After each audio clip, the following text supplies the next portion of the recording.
Yes పక్కా నిజంగా 100 పక్కా. దిల్ రాజు బాబుకి డబ్బులు సినిమాతో సూపర్ సినిమా. అంటే బాగలే అన్న వాళ్ళకి ఏం చెప్తారన్న? అర్థం కదా, బాగలే అన్న వాళ్ళకి ఏం చెప్తారు? బాగాలేదని నిజంగా చెప్తాను. ఒక ఫ్యామిలీలో ఒక వ్యక్తి అంటే తన కుటుంబాన్ని పోషించుకోవాలి అంటే చాలా పెయిన్తో ఒక కుటుంబాన్ని నడిపే ప్రతి పర్సన్ చూడాల్సిన సినిమా. పక్కా ఫ్యామిలీ స్టార్ అనేందుకు ఒక ఫ్యామిలీలో ఒక అంటే నాన్న తర్వాత ఒక కొడుకు అనే పొజిషన్ తీసుకొని తనే ఒక ఫ్యామిలీ లీడ్ చేస్తాడు. చాలా బాగుంది సినిమా నిజంగా. అస్సలు లేదు బ్రో, థియేటర్ చూడండి ఫుల్ అయిపోయింది నిజంగా. థియేటర్ ప్రతి ఒక్కరు అదుపులు డైరెక్టర్ గారు చాలా బాగా తీశారు. ఆడియన్స్ సెకండ్ డే నుంచి ఉంటారు ఉంటారు, ఖచ్చితంగా ఉంటారు. ప్రతి ఫ్యామిలీ కూడా వస్తారు సినిమాకి.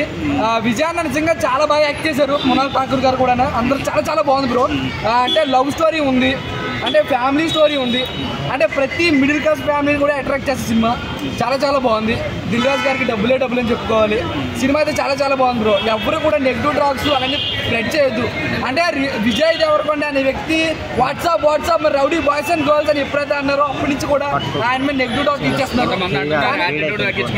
యాటిట్యూడ్ తగ్గించుకుంటే బాగుంటుంది అంటే కొంతమందికి ఉంటుంది కదా బ్రో. ఇప్పుడు నేను కామన్గా ఉంటాను, మీరు కొంచెం యాటిట్యూడ్గా ఉంటారు. అది వాళ్ళ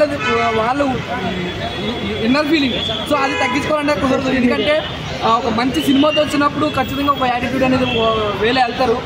సినిమా చాలా బాగుంది, అందరూ చూడాలి సినిమా. ఫ్యామిలీ ఆడియన్స్కి బాగా నచ్చుతుంది. హైలైట్స్ ఏంటి మూవీ? నాకు మైక్ అంటే వచ్చింది. హీరో క్యారెక్టర్ అంటే మిడిల్ క్లాస్ లైఫ్ ఎట్లుంటుంది, ఒక మిడిల్ క్లాస్ పర్సన్ నిజంగానే ఎట్లుంటాడు అనేది సినిమా ద్వారా మనం విజయ్ ఫ్యాన్స్ చాలా కాలంగా ఈగర్గా వెయిట్ చేస్తున్నారు ఒక బ్లాక్ బస్టర్కి. వాళ్ళ ఆశలు నెరవేరినట్టు 100 crores టేక్ ఆఫ్ క్రాస్. అంటే టచ్ చేసాను. పరశురామ్ ఎలా చూపెట్టాడు? చాలా బాగా. అంటే రొటీన్ స్టోరీ అంటే వాళ్ళకి ఏం చెప్తావు? కొత్త స్టోరీ అన్న. వాళ్ళకి ఏం చెప్తావు?